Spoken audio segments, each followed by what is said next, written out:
Hi, this is your Yo-Yo Sam. Come on, let's go. Let's bolt and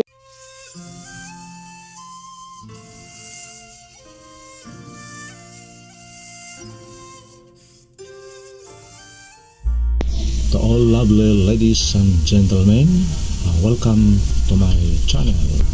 Ang ating topic sa araw na ito ay tungkol sa pag-graph ng addins.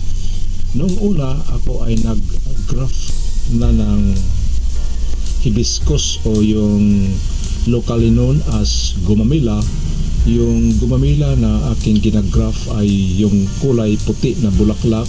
Tatlong uri na gumamila ang aking inilagay doon sa isang puno, yung dilaw na malaki at dilaw na maliit at saka yung pink na maraming petals. Yung iba single lang yung dalawang dilaw pero mga malaki at saka maliit. Ito ngayon ang aking i-graph ay yung addins, yung makapal at saka maitim sa gitna. Atin munang i-prepare ang ating mga kailangan gamitin, yung mga paraphernalias. Yung aking gagamitin ngayon ay yung teflon tape, gunting,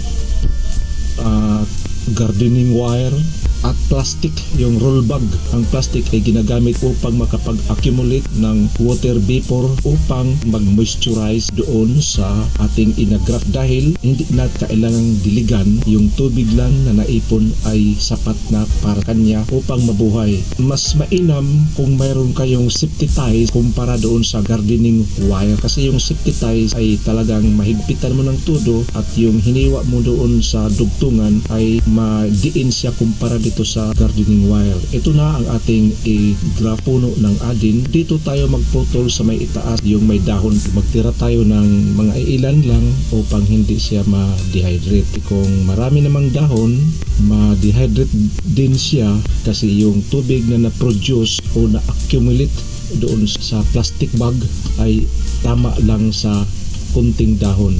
Kaya ito na, ang tip niya ay manipis na siya at naghiwa na tayo sa pangdugtungan, at pagkatapos atin na siyang lagyan ng teflon, higpitan natin hanggat sa maaari. Pagkatapos ng paglagay ng teflon, talian na natin siya ng gardening wire. Pero mas mainam kung safety ties ang gagamitin dahil mahigpit siya at yung hiwa ay mas madiin siya at madali siyang magsara kumpara sa gardening wires. At pagkatapos niyan ay atin na siyang nailagyan na ng plastic, at plastic naman ay atin din talian upang sarado siya at ilagay na natin sa lilim na lugar upang hindi siya mamatay, kasi ito ang aking ginagawa, mayroong sa init, mayroon din sa malilim. Ang percentage sa nabuhay ay nandyan lang sa mga 40%, dahil yung 7 ang aking ginawa ay 40%. Yung nabuhay ay doon talaga sa lilim na lugar. Yung namamatay,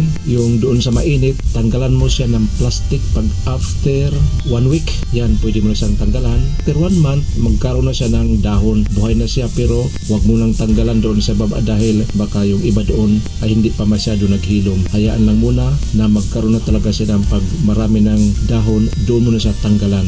Maraming salamat pala sa mga nanonood at nagsubaybay sa aking YouTube channel.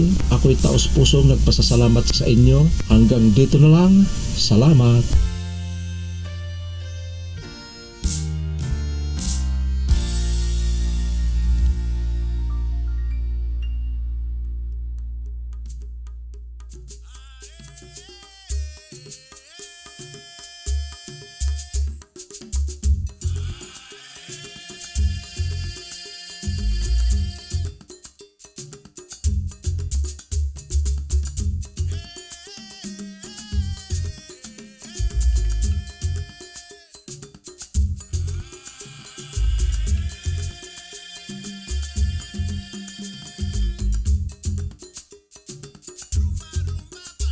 this is your Yo-Yo Sam. See you on my next vlog and God bless us all.